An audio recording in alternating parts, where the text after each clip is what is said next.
오늘도 말씀 속에서 우리를 찾아오신 하나님 만날 수 있기를 축복합니다.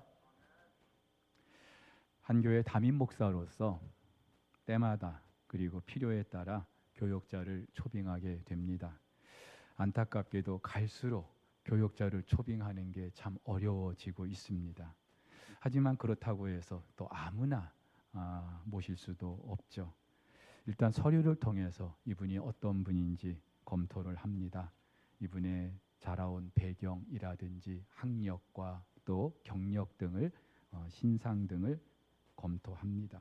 그런데 그와 함께 반드시 제가 점검하는 게 있는데, 이분이 이전 공동체에서 어떤 평판을 들었는지를 제가 점검합니다. 이를테면은 성도들과의 관계에서 또 같은 동역자 간에 어떤 분이었는지 점검하는 거예요. 여러분, 이게 왜 중요합니까? 아무리 탁월한 영성과 실력을 갖췄다 할지라도 혼자 일할 수 없기 때문이죠. 그분의 진정한 실력은 함께 하는 그 가운데 드러날 수밖에 없는 거예요. 그래서 심지어 큰 교회들은요, 이렇게 교역자 초빙을 할 때 같은 동역자 그룹 앞에서 면접을 보기도 합니다. 근데 굳이 교역자뿐만이 아니라 누구나 그렇죠. 사람은 혼자 살 수가 없어요. 그리고 그의 사람됨은 반드시 다른 사람과의 관계 속에서 드러나기 마련입니다. 자, 그렇다면 우리 그리스도인은 어떨까요? 우리가 계속해서 안디옥 교회 이야기를 다루고 있습니다. 이방인 최초의 교회로서 그 지역 사람들로부터 비로소 그리스도인으로 불림받은 사실을 우리가 집중적으로 다루고 있습니다. 이들은 모두가 로마의 황제가 우리의 큐리오스 주라고 불렀던 그때 나사렛 예수가 우리의 큐리오스 주라고 불렀던 사람들입니다. 눈에 보이는 화려한 로마 제국이 아니라 나사렛 예수로 시작된 그 하나님 나라가 나에게 허락하신 하나님의 나라인 것을, 그리고 그 나라 백성으로 살아가는 것을 부끄럽게 생각하지 않았던 그런 사람들이었습니다. 자, 그런데 그들이 그렇게 그리스도인으로 불림을 받을 수 있었던 직접적인 계기, 바나바와 사울이 그들을 1년간 가르쳤기 때문이라고도 말씀을 드렸어요. 예수를 그리스도로 믿고 영접하긴 했지만 제대로 된 그리스도인으로 불림을 받기까지 그들에게는 1년의 배움과 훈련의 과정이 있었다는 사실이죠. 갓 태어난 아기가 어미의 젖을 먹고 보살핌을 받지 못하면 자랄 수 없는 것처럼 우리 그리스도인들도 예수를 믿고 영접하는 그 순간부터 계속해서 자라야 하는 것입니다. 무엇보다도 이렇게 자라야 우리는 하나님의 일을 할 수 있는 거예요. 여러분, 배움과 훈련의 과정은 내가 이만큼 공부했다는 걸 자기 만족을 위한 것도 아니고 사람들 앞에 자기의 의를 과시하기 위한 것도 아닙니다. 우리가 배우고 훈련받는 그 이유는 그만큼 더 철저하게 낮은 자리에서 예수 그리스도를 따라가는 섬김과 봉사의 삶을 살기 위한 것이죠. 왜냐하면 성숙한 그리스도인은요, 언제나 대접을 받고 섬김을 받으려 하기보다는 어느 순간부터 내가 누구를 섬기면 좋을까, 누구를 대접하면 좋을까, 이것을 생각하기 때문입니다. 아이들만 봐도 그렇죠. 아이들이 자랄 때는요, 자기들밖에 몰라요. 그래서 무슨 기념일 되면은 꼭 챙겨주기를 바랍니다. 그러다가 이 아이들이 잘하고 있구나 언제 느낍니까? 엄마 아빠의 생일 때, 결혼 기념일 때 뭐라도 하나 이렇게 챙겨줄 줄 알면 얘들이 잘하고 있구나. 얼마 전에 저희 부부 30주년이었어요. 결혼 30주년. 근데 지금까지 제가 계속 챙겼습니다. 힘들었어요. 근데 30주년이잖아요. 그래서 제가 아이들한테 나팔을 좀 불었습니다. 30주년이다. 그랬더니 직장 생활하는 딸아이가 엄마 아빠 식사 좀 하시라고 용돈을 좀 보내왔어요. 근데 아들 녀석은 입을 닫고 지나가더라고요. 이 녀석은 돈 필요할 때만 전화를 해요. 제가 뭐 그렇다고 대단한 거 바라지도 않거든요. 제주도 왕복 항공권, 호텔 숙박권만 있으면 돼요. 예. 뭐 대단한 거 바라지도 않는데 말이죠. 예. 여러분, 그래요. 누군가를 돌아볼 수 있다면, 그의 필요를 채워줄 수 있다면, 아, 잘하고 있구나 알 수 있는 거예요. 그리스도인이 그런 사람입니다. 그리고 이걸 잘 보여준 교회가 안디옥 교회예요. 그렇게 복음이 전해졌어요. 그들이 그리스도인으로 불리던 그때에 예루살렘에서 선지자들이 내려왔어요. 여기서 이 말하는 선지자들은요, 초대 그 기독교 공동체에서 성령의 인도하심을 받았던 사람들로서 하나님의 그 말씀을 가르치기도 하고 예언도 하면서 그 공동체를 건강하게 세워갔던 사람들입니다. 안디옥 교회가 날로 흥왕해 간다는 그 소식을 듣고 기쁜 마음으로 그곳에 믿는 자들에게 더욱더 용기를 북돋아 주기 위해서 내려왔던 거예요. 근데 그 중에 아가보라고 하는 선지자가 천하에 큰 흉년이 있을 것이다 예언을 합니다. 그리고 클라우디오스 황제 때 실제로 흉년이 있었고, 이때 유대 땅에 심한 흉년이 있어서 예루살렘 교회가 큰 어려움을 겪게 된 것 같아요. 자, 그러자 이때 안디옥 교회가 힘대로 부조를 모아서 예루살렘 교회를 도왔다고 합니다. 한마디로 돈을 모아서 예루살렘 교회의 그 어려운 형편을 도왔다는 거예요. 자, 그렇다면 오늘 이 사도행전의 저자 누가가 왜 이 일을 기록하고 있는 걸까요? 이 메시지를 통하여 우리에게 주고자 하는 그런 교훈이 뭘까요? 우리는 지금 계속해서 이 안디옥 교회가 그 이방인 지역에서 비로소 그리스도인으로 불렸던 사실을 다루고 있는데, 도대체 이것과 그리스도인으로 불렸던 것이 어떤 관계가 있을까요? 한마디로 하나님의 교회 공동체가 어떤 공동체인지, 그리고 그리스도인은 도대체 어떤 사람들인지를 하나님께서 알게 하시기 위함입니다. 그것은 바로 타인의 고통에 내가 어떻게 대처하는가, 그것을 말씀해 주시는 거예요. 동서고금을 막론하고 흉년은, 가뭄은 모든 사람이 겪을 수 있는 가장 대표적인 재난이고 고통입니다. 우리도 크고 작은 흉년을 겪어봤고요. 지금도 지구촌 곳곳에서 이 가뭄 때문에 어려움을 겪는 사람들이 너무나 많습니다. 오늘 이 본문의 흉년, 하나님의 주권 가운데 일어난 일이에요. 그래서 누가는 아가보라는 선지자가 이 안디옥에 내려와서 천하에 큰 흉년이 있을 것을 성령으로 말했다라고 합니다. 이 아가보라는 사람은 사도행전 21장에 한 번 더 언급이 되는데요. 그때 무슨 일이 있냐 하면은 3번에 걸친 전도 여행을 마친 바울이 이제 예루살렘을 향합니다. 그런데 예루살렘에 가면은 유대인들이 이 바울을 가만히 내버려 두지 않을 거예요. 결박해서 옥에 가두고 자칫하면 죽을 수도 있는 그런 상황이었어요. 그래서 성령께서는 이 아가보라는 선지자를 통하여서 그것을 미리 말씀해 주셨어요.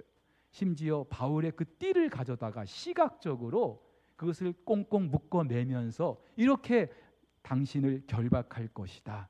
실제로 그렇게 됐거든요. 또 그러니까 보세요. 오늘 누가가 이 아가보라는 선지자를 언급한 이유는 이 예언이 그냥 아가보 자의에 따른 것이 아니라 성령께서 하게 하신 것이고, 그리고 이 흉년이 하나님의 주권 가운데 일어난 일이라는 사실을 강조하고 있는 거예요.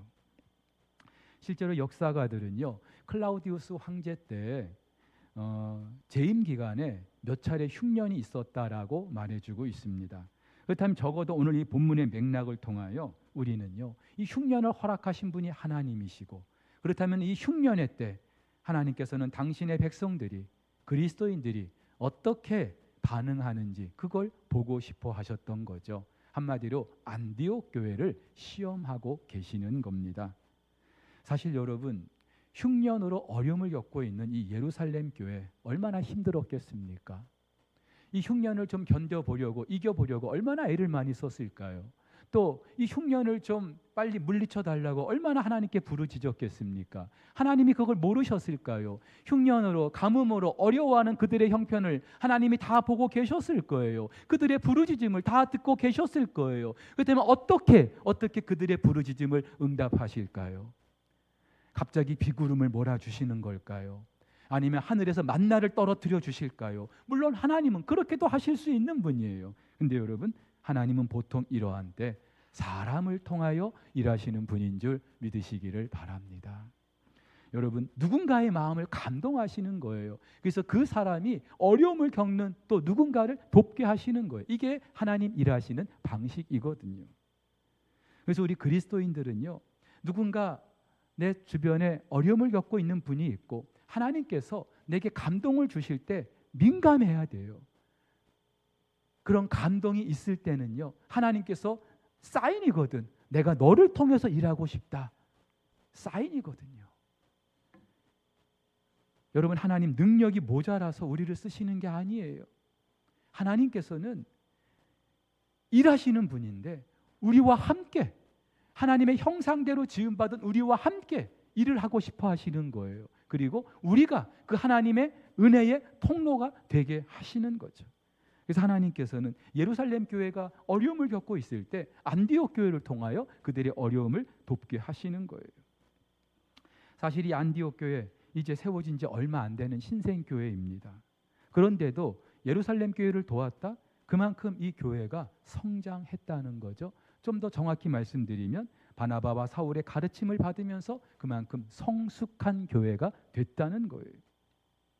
흉년으로 어려움을 겪는 이 예루살렘 교회를 도왔던 이 사실을 통하여 우리는 이 안디옥 교회가 정말로 성숙한 교회였다는 사실, 그들이 그리스도인으로 불림을 받을 만했다는 사실을 다시 한번 확인할 수 있는 겁니다. 자, 그렇다면 이들은 어떻게 그들이 그리스도인이라는 사실을 나타내 주었을까요? 오늘 두 가지를 좀 나눠보고 싶은데, 하나는요, 타인의 고통에 참여하는 그런 삶을 통해서입니다. 여러분, 사람은 누구나 다 아파요. 몸이 아프거나 마음이 아프거나 다 아파요. 왜 나만 아플까? 그렇게 항변도 해보지만 사실은요, 다 아파요. 근데 사람들은 항상 자기 아픈 것만 생각하죠. 그리고 다른 사람의 아픈 거는 눈에 잘 안 들어와요. 제가 얼마 전에 장염으로 병원에 입원을 한 적이 있습니다. 물만 마셔도 설사가 나오고 심한 복통과 오한과 또 몸살로 견딜 수가 없어서 이제 병원에 입원을 하게 된 거예요.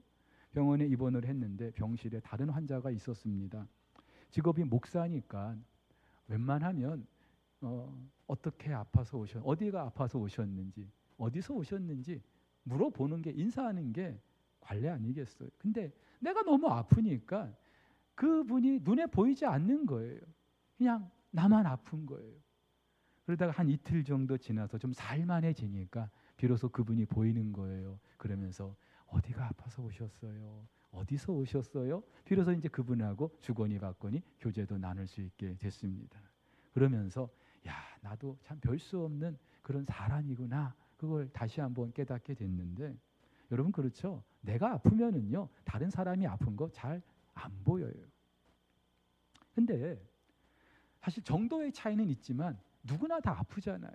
그럼 내가 아픈 건 누가 달래줄 수 있겠습니까? 나 지금 아파요. 근데 누가 달래줄 수 있을까요? 다른 사람도 아파요. 그의 아픔을 누가 보살펴 줄 수 있겠습니까? 물론 아프지 않은 사람이 보살펴 주겠지, 이렇게 생각할 수 있겠죠. 근데 다 아프다고 말씀드렸어요. 누가 우리의 아픔을, 다른 사람의 그 아픔을 보살펴 주고 달래줄 수 있을까요? 아프지 않은 사람이 아니고요, 영적으로 성숙한 사람이 달랠 수 있고 보살펴 줄 수 있는 줄 믿으시기를 바랍니다. 한 집사님을 제가 알고 있어요.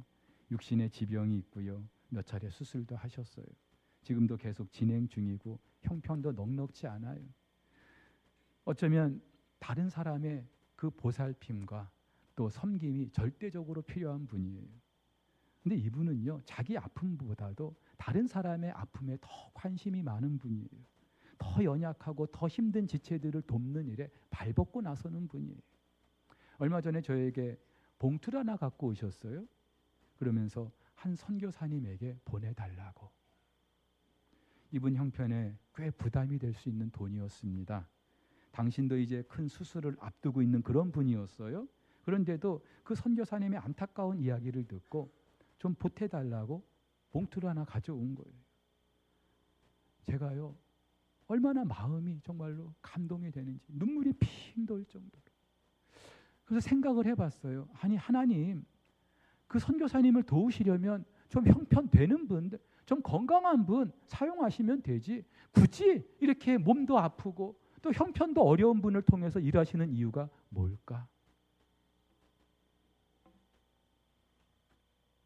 제가 고민을 하다가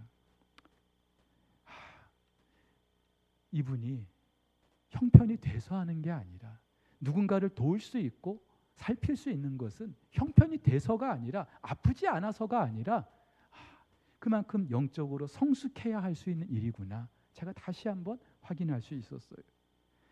이분도 하나님께서 그렇게 감동 주실 때 순종하는 마음으로, 그 믿음으로 하신 거예요. 근데 또 한편 생각해 보니까 이분도 아프잖아요. 그러니까는 타인의 그 고통이 그냥 지나쳐 버릴 수가 없는 거예요. 여러분, 사실 우리요, 다른 사람이 아무리 아파해도 나랑 상관없어, 그렇게 지내는 경우가 얼마나 많아요. 그런데 다른 사람은 아무도 관심이 없는 것 같은데 이상하게 왜 내가 이렇게 자꾸만 그 사람에게 마음이 갈까? 왜 하나님 자꾸 나에게 감동을 주실까? 하나님이 결론적으로 사랑하셔서인데요. 또 한편으로는 그만큼 나도 아파봤기 때문에, 아파하고 있기 때문에, 그 아픔이 어떤 건지 알고 있기 때문에. 우리는요, 지금 매일 어떤 경로를 통해서든지 타인의 고통에 노출되어 있습니다. 특별히 매스컴을 통해서, 심지어 지구 반대편에서 일어나고 있는 그 일들 매일 접하고 있어요. 전쟁으로 죽어가는 사람들, 아파하는 사람들, 지진으로 죽어가는 사람들, 마실 물이 없어서, 먹을 식량이 없어서 그렇게 힘들어하는 사람들 매일같이 매스컴을 통해서 접하고 있습니다. 처음에는요, 참 안 됐다, 너무 끔찍하다, 혀를 차면서 안타까워합니다. 근데 시간이 지나면서 나도 모르게 그런 장면을 봐도 무감각해지는 우리 자신을 보게 됩니다. 멀리 갈 곳도 없어요. 서울 한복판에서 100수십 명의 청년들이 그렇게 떼죽음을 당했는데도, 수학여행 가던 그 학생들이 바다 위에서 그렇게 떼죽음을 당했는데도 시간과 함께 우리의 공감도 점점 사라져가고 있잖아요. 여전히 시각이 멈춰서 그 사고 현장을 떠나지 못한 채 울부짖는 그 유가족들의 목소리 계속해서 들리는데도 더 이상 나랑은 상관이 없다라고 그렇게 생각하고 살잖아요. 어쩔 수 없는 사고 아니었냐 그러면서 내가 그런 아픔을 겪지 않은 것이 참 감사하다, 안도의 한숨을 내쉬고 있지 않습니까? 그렇게 우리는요, 조금씩 타인의 고통에 무감각한 사람이 돼 가는 거예요. 물론 우리가 타인의 고통을 완벽하게 다 이해할 수는 없어요. 도울 수도 없어요. 아울러서 타인의 고통에 이렇게 무감각해지는 이유, 내가 할 수 있는 것이 아무것도 없다는 그런 무력감 때문일 수도 있어요. 하지만 가만히 생각해 보면은요, 뭔가 고통을 겪어본 사람은, 그 아픔을 겪어본 사람은요, 가만히 있을 수가 없는 거예요. 안디옥 교회가 그랬던 것이죠. 이 안디옥이라는 도시, 당시 로마 제국에서 세 번째로 큰 도시였다고 말씀드렸어요. 그런데 대개 다른 나라에서 이민 온 사람들로 구성된 그런 도시였어요. 미국이 이민자들의 나라 아닙니까? 우리나라 사람들도 미국에 이민 간 사람들이 얼마나 많아요. 근데 2세, 3세는 그나마 먹고 살만한데 1세대들 얼마나 고생했습니까? 얼마나 고생했어요. 이 안디옥에 사는 사람들이 그렇고, 안디옥 교회를 이루고 있는 구성원들이 그런 거예요. 다른 나라에서 먹고 살기 위해서 이 안디옥에 와가지고 얼마나 굶주렸을까요? 얼마나 배고팠을까요? 얼마나 멸시와 천대를 받았을까요? 더군다나 예수가 큐리오스라고 그렇게 고백하는 것 때문에 얼마나 많은 아픔이 또 있었겠습니까? 안디옥 교회는요, 이런 아픔이 있는 교회예요. 그렇기 때문에 다른 사람의 그 고통 그냥 외면할 수가 없었던 거죠. 근데 여러분, 그런 아픔이 없다 할지라도 적어도 우리가 믿는 예수 그리스도가 어떤 분인지 안다면 우리도 타인의 그 아픔에 공감할 수 있는 사람들인 줄 믿습니다. 히브리서에 이렇게 말씀하고 있죠. 우리에게 있는 대제사장은 예수 그리스도는 우리의 연약함을 동정하지 못하실 이가 아니다. 무슨 말이에요? 우리의 그 어떤 아픔을 다 알고 계신다는 말이에요. 이전 성경에서는 체휼하시는 분이다. 한마디로 공감하시고 당신의 아픔처럼 그렇게 받아들이는 분이라는 것이죠. 복음서를 보면은 예수님께서 어떤 병자를 고쳐주실 때 그냥 고쳐주시는 게 아니에요. 불쌍히 여기셔요. 불쌍히 여기셔요.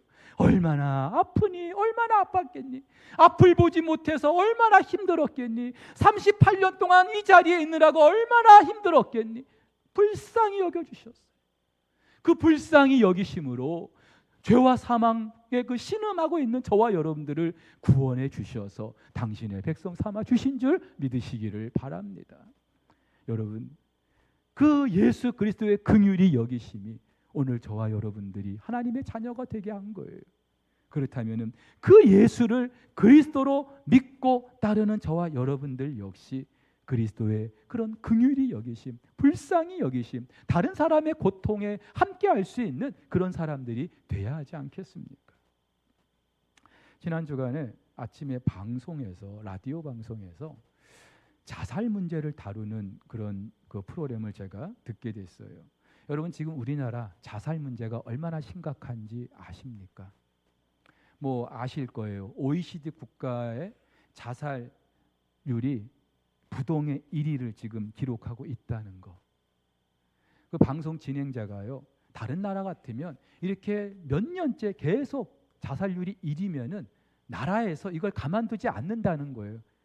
그래서 예로 든 게 일본이라는 나라, 자살률 1위였는데 나라에서 어떻게 애를 쓰다 보니까 지금은 이제 1위가 아니라는 거죠. 근데 우리나라는 부동의 1위를 지금 계속 기록하고 있어요. 지난 코로나 기간 동안에도 코로나로 죽은 사람보다 자살한 사람들이 1만 명이 더 많다고 합니다. 여러분 놀라지 마세요.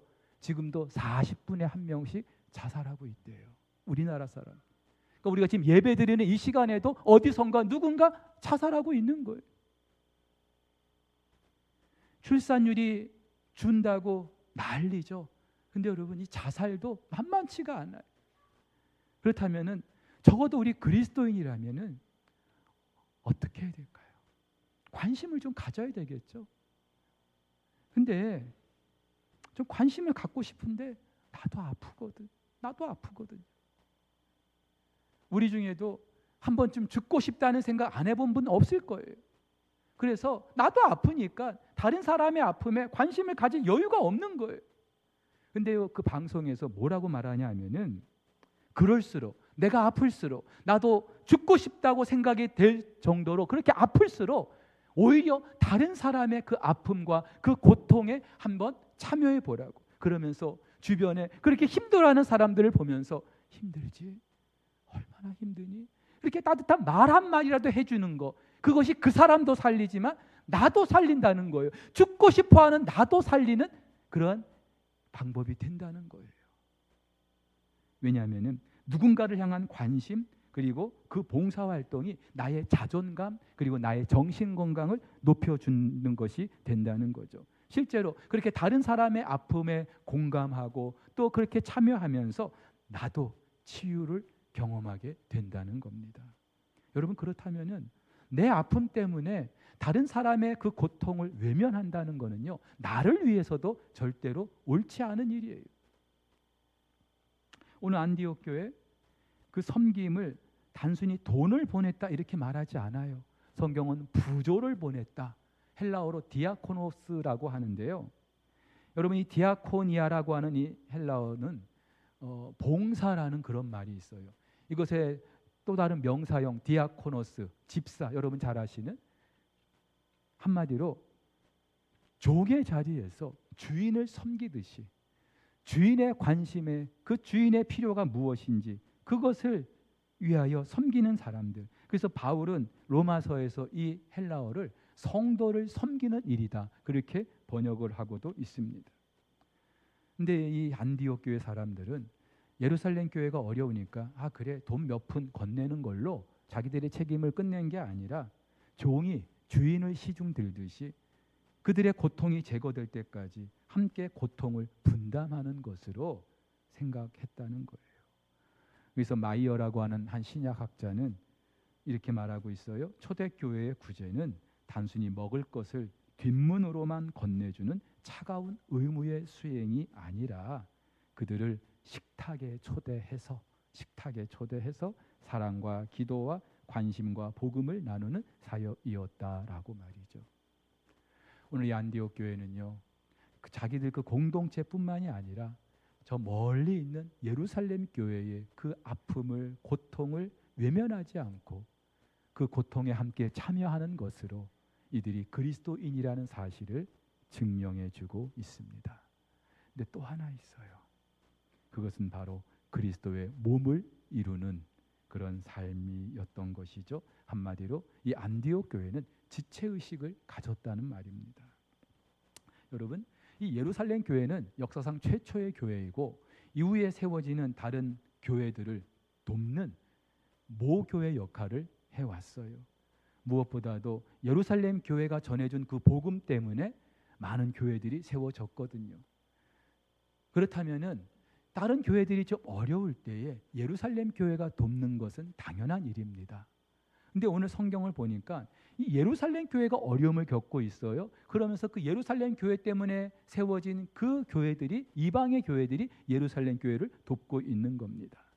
뭐 어려우니까 내가 형편이 된다면 얼마든지 그럴 수 있어요. 근데 여러분, 지금 이 예루살렘 교회를 이방인 교회가 돕고 있다는 이 사실은요, 그렇게 간단한 문제가 아니에요. 바울 서신을 보면은 이 오늘 안디옥 교회뿐만이 아니라 갈라디아 교회도, 고린도 교회도, 또 마게도냐와 아가야 사람들도 예루살렘 교회를 도왔다라고 합니다. 그런데 한번 생각해 보세요. 예루살렘 교회는 거의 유대인들로 구성된 교회입니다. 아주 지독한 선민 의식이 있는 사람들, 자존심이 센 사람들, 하나님의 구원이 우리에게만 있다고 생각했던 그 사람들이에요. 그래서 이방인들에게 복음이 전해지는 것을 별로 달가워하지 않았던 사람들이에요. 근데 그 이방의 교회들이 우리 교회가 어렵다고, 우리가 어렵다고 돈을 모아가지고 우리를 도와주네? 여러분 같으면 아유 감사합니다, 땡큐 받을 수 있겠어요? 자존심 센 사람들은요, 필요 없어. 뭐 우리가 그렇게 가난한 줄 알아? 거절할 수도 있을 거예요. 더군다나 이방인 교회가 지금 돕고 있는 거 아닙니까?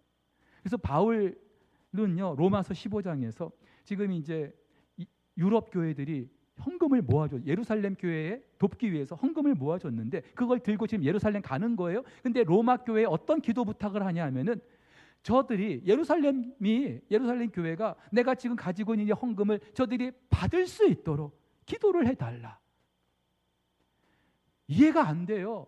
어려워서 우리가 돕는다고 하면은 아유 감사합니다, 쌍수를 들고 환영할 텐데 바울은요, 저들이 받지 않을 수도 있습니다. 이것 때문에 기분이 상할 수도 있습니다. 그러니 저들이 즐거운 마음으로, 감사한 마음으로 받을 수 있도록 기도해 달라고. 예루살렘 교회와 이방인 교회 간에는 이런 미묘한 그런 감정이 있었던 거죠. 근데 오늘 이 안디옥 교회가 그걸 깨트려 버린 거예요. 그러면서 예루살렘 교회가 모교회이지만 그러나 그 교회가 남으로 생각되지 않은 거죠. 그 어려움이 나의 아픔으로 생각이 된 거예요. 한마디로 예루살렘 교회, 형님 교회로, 형님이 아픈데 힘든데 어떻게 아우가 가만히 있을 수 있을까 하고 말이죠. 여러분, 여기서 알 수 있는 게 있죠. 교회는 그리스도의 몸이라는 사실입니다. 그가 누구든지 이 공동체에 속했다면은 이 석포교회라고 하는 그리스도의 몸을 이루는 하나의 지체인 거예요. 내가 이 교회 직분을 받지 않았다 할지라도, 세례를 받은 지 얼마 되지 않았다 할지라도, 그저 주일날 예배 잠깐 드리고 돌아가는 사람에 불과할지라도, 누가 나를 알아주지 않는다 할지라도 이 공동체에 몸담고 있다면 그는 바로 이 공동체의 한 지체라는 사실입니다. 그리고요, 우리 석포교회도 마찬가지예요. 우리 석포교회만 그리스도의 몸이 아니라 이 부산에는요 많은 교회들이 있어요. 그 많은 교회들이 하나의 그리스도의 몸을 이루고 있다면 우리 교회도 하나의 지체로서 그 역할이 있다는 거죠. 대한민국의 모든 교회들을 이루는 하나의 지체로서 우리가 감당해야 될 몫이 있다는 거예요. 여러분, 그리고 아시잖아요. 우리 몸의 그 어떤 지체도 주기만 하는, 섬기기만 하는 지체 없어요. 받기만 하는 지체도 없어요. 주고 받는 것이 몸을 이루는 지체인 거예요. 그래서 우리가 잘 아는 복음성가에도 그런 찬양이 있죠. 사랑을 받기만 하는 가난한 사람도 없고 사랑을 주기만 하는 부자도 없다. 우리는 다 주고 받는 거예요. 그렇게 그리스도의 몸을 세워가는 거예요. 우리 석포교회도 50여 년의 그 정말로 유구한 역사가 있는데 그냥 시간만 흐른 게 아니에요. 그 역사 속에서 이 지체로서의 역할을 감당해 준 분들이 너무나 많았거든요. 지금도 그래요. 특별히 이번 리모델링 과정을 통해서 다시 한번 제가 확인하게 됐는데, 리모델링이 시작되고 나서 한 어르신이 저에게 봉투를 하나 가지고 오셨어요. 우리 교회 등록하신 지 얼마 안 돼요. 세례 받은 지 이제 얼마 안 돼요. 연세도 많아요. 형편도 넉넉하지 않아요. 몸도 많이 불편하신 분이에요. 그런데 목사님, 교회 리모델링에 써주세요 하고 봉투를 가져왔는데 50만 원이 들어있는 거예요. 근데 이분이 이 돈을 어떻게 마련했는가 말씀하시는데, 깡통을 모으고 폐지를 주워가지고 그거 팔아가지고 1년 동안 이 돈을 마련했다는 거예요. 얼마나 귀한 돈입니까? 여러분 같으면 그 돈 선뜻 이렇게 리모델링에 써달라고 할 수 있겠어요? 우리 교육자들도 같이 있었는데 얼마나 눈물이 필 정도로. 사실 그분이요, 교회가 리모델링 하든 말든 뭘 하든 말든 나는 상관없다 그렇게 생각할 수 있어요. 그렇게 생각을 해도 누구 하나 탓할 사람이 없어요. 근데 왜 그랬을까요? 당신도 이 교회의 한 지체라는 사실을 아셨기 때문이죠. 그렇게라도 지체로서의 그 역할을 감당하고 싶으셨던 거예요. 근데 이런 분들이 참 많아요. 감사하게도. 이번에 2주간 리모델링을 위해서 기도회 하는 것도 이름은 적지 않았지만 이 시간에 혹 아무도 없으면 어떡할까 싶어가지고 기도회 자리를 찾은 분들이 참 많아요. 담임 목사로서 얼마나 감사한지 몰라요. 오늘 안디옥 교회가 그랬던 것처럼 정말 힘대로 그 지체 역할을 감당하시는 분들이에요. 이런 분들이 있기 때문에 우리 석포교회가 지금까지 건강한 교회로서 그 역할을 감당할 수 있었고 앞으로도 그 역할을 감당하게 될 줄로 믿습니다. 사랑하는 우리 성도 여러분, 우리 안디옥 교회 성령께서 그들에게 감동을 주셔서 하게 된 것 맞아요. 그리고 그렇게 성령님의 감동에 순종하면서 이들은 비로소 그리스도인이 누구인지를 스스로 증명하고 있는 것입니다. 지나간 50여 년 우리 석포교회의 역사, 우리가 그리스도의 교회라는 사실을 드러내왔던 시간이었고 앞으로 또 다른 반세기 이제 우리가 더 멋지고 건강하고 아름다운 교회를 향하여 우리가 달려가고 있는데 주님 오시는 그날까지 그렇게 멋지게 쓰임받는 우리 교회가 될 수 있기를 예수님의 이름으로 축복합니다.